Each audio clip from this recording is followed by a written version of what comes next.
joining us live, getting us more updates. Palki, I'm crossing over straight to you. Tell us what really are the scenes as we see them now.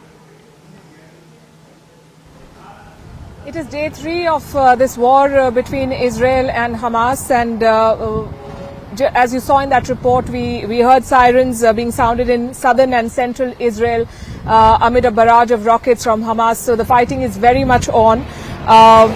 The IDF says that they've targeted 800.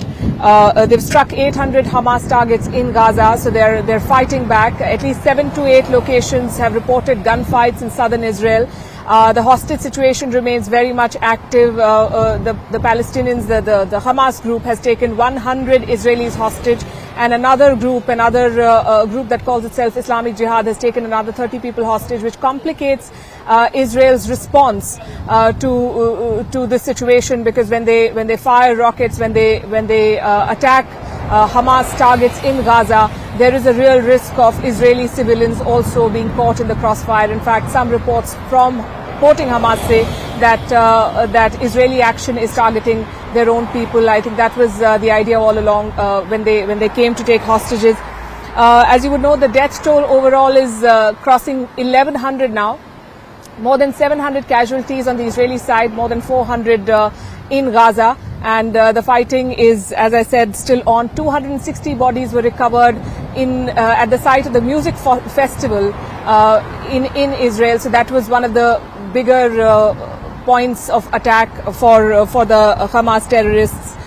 Meanwhile, as you saw from the airport, people are still pouring in, but multiple airlines have suspended or scaled down their operations into and out of Israel. That is the situation at the moment, Poonam. Right, Palki, like you were pointing out, every few hours, unfortunately, those sirens still go off there. We've seen smoke coming out of these buildings in certain parts even now. The latest that we're now gathering is that the Israel government has decided to go on the offensive, and how they've now decided to cut off electricity, food and water as well, as far as Gaza is concerned. Absolutely. This is what the Israeli Defense Minister Yoav Gallant has said, that they've ordered a full siege of Gaza. And I'm quoting from what he said: there is no electricity, there is no food, there is no water, there is no fuel. On the day of the attacks on Saturday, the Israeli Prime Minister Benjamin Netanyahu had told Gazans unequivocally that leave now, because we are going to come back with a very strong response, and that is what Israel seems to be doing, and they're getting support from their Western allies. The US, as you know, is promising military support and more, and they have diverted some of their military assets to regions closer to Israel. So America is backing Israel to the hilt. The French have spoken in support of them. Even in West Asia, we've seen countries like the UAE that have denounced what Hamas has done. So support for the Gazan terrorist group shrinking even within the region. We know that they have support in Hezbollah, and Iran, of course, continues to back them. But this is the situation at this point, and it's very, very fluid.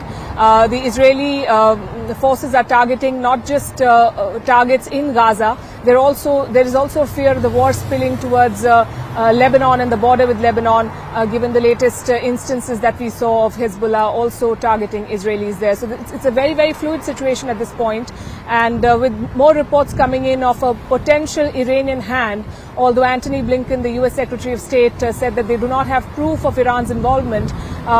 More and more reports point to an Iranian hand, and how this was planned and executed with support from the Iranian agencies. So this is going to get more complicated in the days ahead.